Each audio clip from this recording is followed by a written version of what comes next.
Oh, I'm so excited to have you today, Yvette. I've already read your intro, so I just want to get right into your beautiful story of hope. And thank you so much for being on the show today. Thank you. Thank you so much for having me, Jana. I'm really excited to share all this, I don't know, just this emotional journey I'm on. I'm glad you're sharing it here. And I know you have a really powerful story of hope. And we were just talking about how this platform is to send those stories of hope out into the world so people know they're not alone. There are solutions and you will get through this. So do you want to share yours? So my story of hope, it's funny because when I started this journey, I sort of felt like, what's different about my story? What do I have to share that is special? But as I walk down this journey, which honestly is ongoing, as I'm sure you know, we all have a story to share, and we can all learn from each other by sharing those stories. It's such a simple concept, and it's so powerful. And I'm really hoping that women can see that they can do anything if they believe in themselves. I love that. And I know that you're a story writer and that you put those messages out in the world. And one of the things I tell people who don't want to share their story, they're either shamed by it, they're feel vulnerable if they get out there and tell like how they really felt. But the story you're holding inside of you and you're not sharing with the world, that could be the story of hope that somebody is waiting to hear. So I love that you get out there and share all those beautiful stories. Thank you so much. It's funny because I do understand that hesitation to share, especially such personal details, but I feel that it heals me at the same time as maybe I'm helping someone else. So it helps me as well because I'm putting it out into the world, and I'm forgiving myself. I am accepting myself. And I think I'm a pretty awesome person. And it's taken me a long time to get there. My past doesn't define me. There is no shame in divorce. There is no shame in heartbreak. There is no shame in, losing, for example, a job. I've put all that out there because I think we have a lot of experiences in common, and there's nothing to be ashamed of. 100%. I just had a girl on who was going through divorce and she kept saying, he let me go. He left. And I reframed it. And I said, he released you. Seriously, quit saying that. How wonderful that he knew he was not going to be able to make you happy. He was not the right man for you. And he released you to find who is. So thank you. And they were like, oh, I never thought of it that way. Well, you know what's interesting? And I had to learn this obviously the hard way. Perspective. It's all about perspective. The way you look at life, the way you look at your experiences. It shifts everything once you change the way you look at a situation. I mean, it's so amazing and we are the ones that have that power, but I don't think we realize it. Once we shift our perspective, everything changes. Well, you are definitely making a name in the world for your writing. You're definitely an influencer. You've written for some amazing places. What is it that you love to write about? What do I love to write about? I think my favorite, I do a lot of interviews. I've written stories. I wrote a book. The common theme for me is inspiration. When I hear women, I get emails from women in Kenya, in the Middle East, which is amazing. And they talk about how I inspire them to have a dream, to have a vision, and to be themselves. To me, that's my favorite writing, just to inspire people. So I wasn't planning on bringing this up, but you talked about this earlier, and if it's okay with you, and we talk about it now because I think it's so important, the vision that you have. You were telling me that you want to write a series. Are we able to talk about that? Yes. I know it's in the works, but I just think it's so important that we talk about how we're all connected. And you want to do a series of how we're all connected. It doesn't matter where we're from, what we look like, what part of our lives we're in. Are we just getting married, finishing a marriage, in our sixth marriage? We're all the same. Tell me some of the stuff that's inspired you to do that. So one of the biggest, I think, issues that we encounter as women is finding our true self, or not even finding. I think we go into relationships and we either morph into what our significant other is looking for, or we morph because of society. There's just different reasons why we take on identities that don't belong to us. For me, while I was married, I had this idea of, the house, the white picket fence, the fairy tale wedding. I wanted all of that. And I'm not sure and I joke around in my book and I talk about the Disney fantasy. But within this fantasy, I was just sort of a prop. I was taking on a role. I never took the time to figure out who I was and what I really wanted. It just didn't seem important. It was all about the story. It was all about perception. It was all about how it looked from the outside. And I feel that when we take the time to figure out who we are and find our authentic self, our true self, I think the happiness is tenfold, because we're not trying to fit someone else's mold of who we are. We're not trying to make someone else happy. We're making ourselves happy. And I think that multiplies in so many ways. And I think a lot of women go through that. For me personally, for me, it was tied into my self-worth. And I don't think that's uncommon. I just think it's something we're maybe ashamed to talk about, or we don't even know it's happening. Well, we talk about everything here. So I'm going to tell you how accurate you are. And I want to know how many women relate to this, because it's so true. And I did it. As you get older, you're like, I don't care. Like, take it, leave it. I just don't care. But when you're younger, it's really important to you until you get that sense of belonging and self-worth. And when I was first married, my husband never saw me without makeup, but I don't know who watches Mrs. Maisel. I do. That was me. I would get up, brush my teeth, do my makeup, fix my hair, and then lay on the pillow and try not to mess anything up so that I looked good every morning. Until one time when I got so sick, he probably thought I was dying. Like, what happened to you? But oh my God, that's Cinderella syndrome. Like, you never saw princesses without their makeup when they woke up in the morning. That is so funny. That is one of my absolute favorite shows, because you see Mrs. Maisel go from this perfect, just, she's always all put together. Everything's always in place. But then you see the transition and you're like, okay, this is real. It's genuine. This is really what happens. And you see how she's it's like an onion. She has all these layers.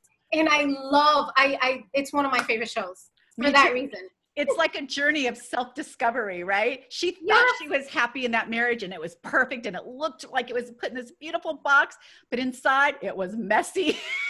But what's the most beautiful part about the process?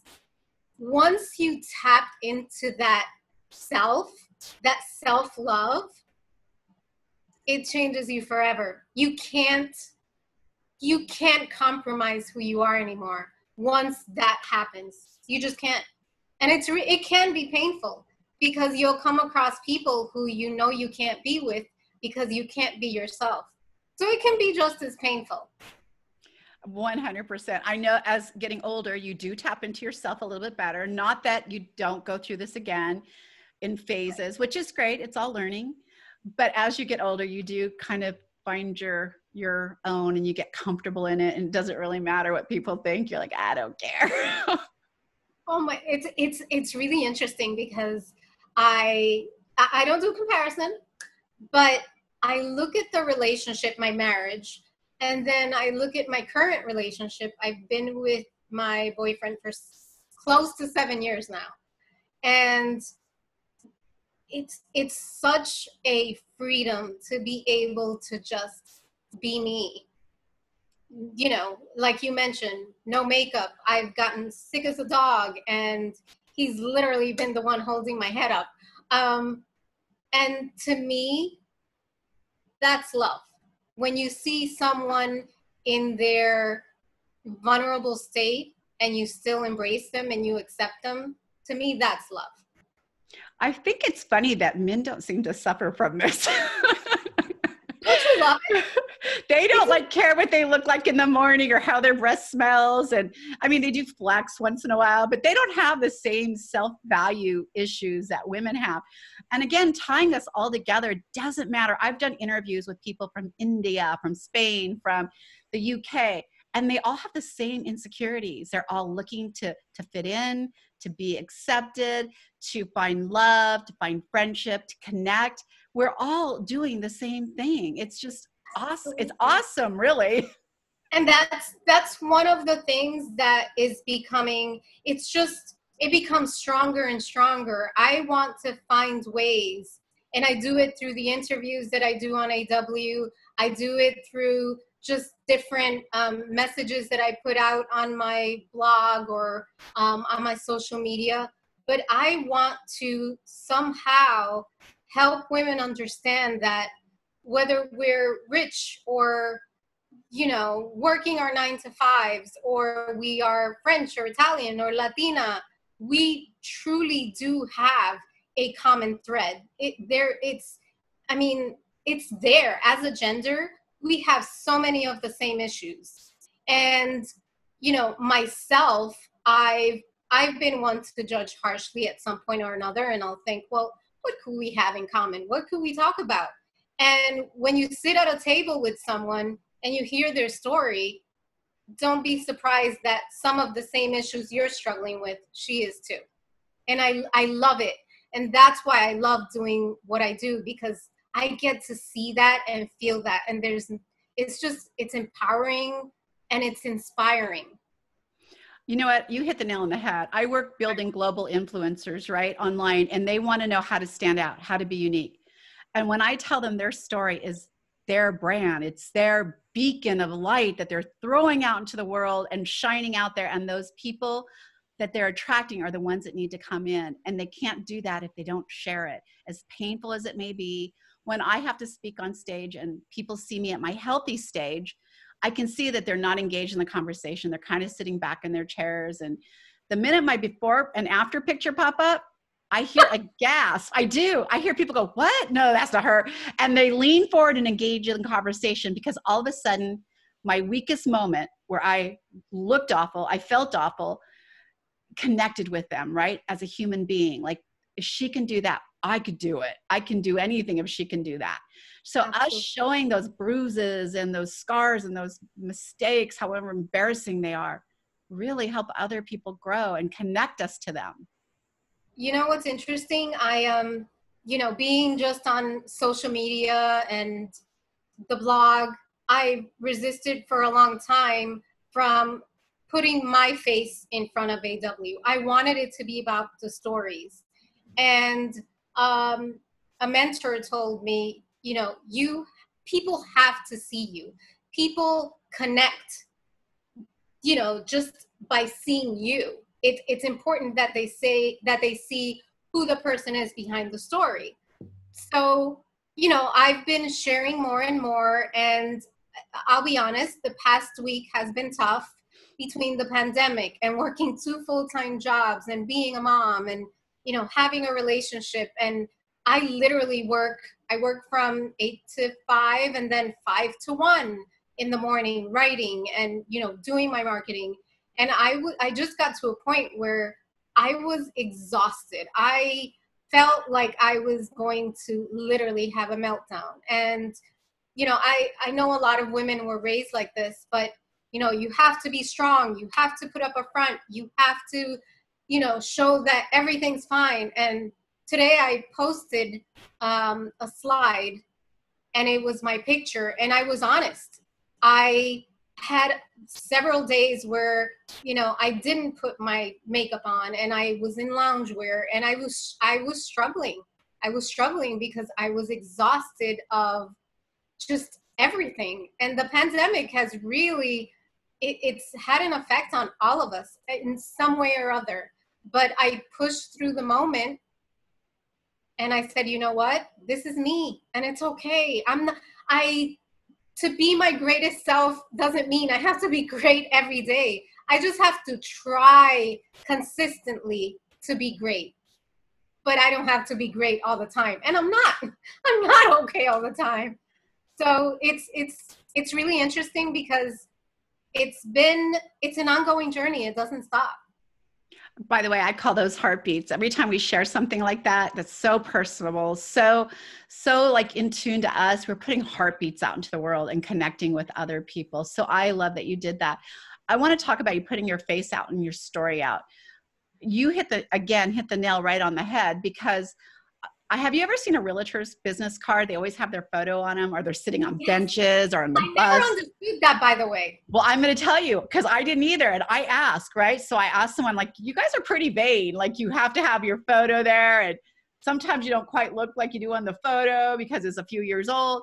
And this gentleman was so nice. And he's like, Jenna, you know why we do that, right? I said, because you like your picture? He's like, no, we're asking you to invite us in your home. And if you see a bunch of cards, you don't know who to pick. Who do I trust to come in my home? This is my safe space. But if you see faces, and you call, and I'm a gruff guy on the phone, right? But you see my picture and you're like, well, you know what? He's okay. I can trust him in my home. And so it's us making that personal introduction of ourselves, getting into your personal space. And you know, he's absolutely right. Wow. I started thinking about that, and that's the first thing I look at. If they look a little scary, I don't know. I'll pick the next card, right? But there's a reason that they have their face on all those things, to disarm you, to make you more comfortable, to put that heartbeat out and connect with you so that you feel comfortable inviting them in. That's really interesting. I thought it was the vain part. And I think that's why I was so just hesitant about it, because when I tell these stories, it's not about me, or I just don't want it to be about me. It's about giving someone else hope, someone else inspiration. It's about the story. But I'm realizing that I am in some way connected to the story, and someone is connecting to me. So I have learned that lesson. You live and learn. I just want everyone to get out and start sharing their stories. I know you think, who cares? Who wants to hear my story? There are people out there who want to hear your stories. There are people waiting, and you have that message of hope. And if you aren't sharing it, they're not going to receive it. Thank you. I'm really glad that I'm doing this, because it's worth, if I can change, or I can give one person just hope, or just make their day better in some way, then this is all worth it. You will. And you know what? We're talking to another generation. This stuff is evergreen. And I don't want all the nastiness to be the only thing that they can search for. I want them to hear positive things about themselves and motivational things about themselves. And I want them to have that hope. And maybe it's not very relevant to them now, but I'm hoping one day it is. It will be. It will be, because we're just tied by human experience. So it is important. And I have a daughter who's 17, and she is just, we're so connected, and she is such an extension of my story. And I'm hoping that she continues the work that I'm on. And I'm sure she will in her own way. I love that. And I love that you talk about your daughter and your relationship. I want to just move it to that next generation and what this pandemic is doing to them. Like, we talk about as adults, how do we come out of this? But think about what our next generation's looking at. Are they going to hug? Is handshaking gone out of style? Like, they're all elbowing or fist bumping, and that 6-foot space, like, what is that going to look like in 20 years? Like, that is going to have a ripple effect, just like the message of hope I want to put out there. What is that ripple Absolutely. effect going to look like? What do you think it'll look like? Uh, I don't know. Maybe I'm being overly, maybe I'm being too optimistic, but I'm hoping it gives us an appreciation for human contact, for how valuable it is, human connection. Um, I remember when I was dating, one of the things I was annoyed by the most was having someone across the table on their phone. And now, in this new normal, all we're doing is Zoom calls, Zoom conferences, Zoom meetings, everything, the FaceTime with family. We don't have that human connection. But we've been taking that for granted for a while. So my hope is that we'll appreciate it more and maybe do some of that when it becomes safe again. By the way, I don't think you can ever be too optimistic. So I love your train of thought.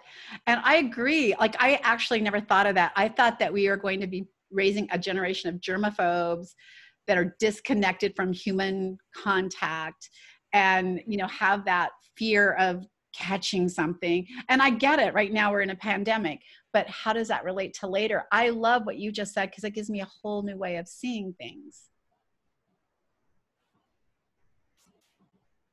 Are you not hearing me? Okay. Yes, Okay. I heard you. Now I hear you. Perfect. Well, it's really interesting because I've always considered myself a bit of a germaphobe. So I was always really careful.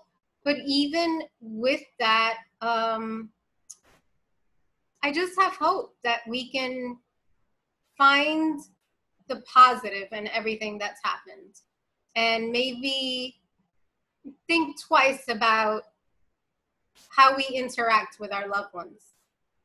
I love that. And that's a perfect place for us to be ending this because it's a message of hope. But I want people to know how they can connect with you. Absolutely. You can find me at my blog, awaken-woman.com, or on Twitter and Instagram, Woman Awakened, and Facebook, AW Inspires. I love it. And we'll have this all in the show notes so you'll be able to click on it and connect with Yvette very easily. Thank you so much, Yvette, for being with us today. Thank you so much, Jenna, for having me. It was a beautiful conversation.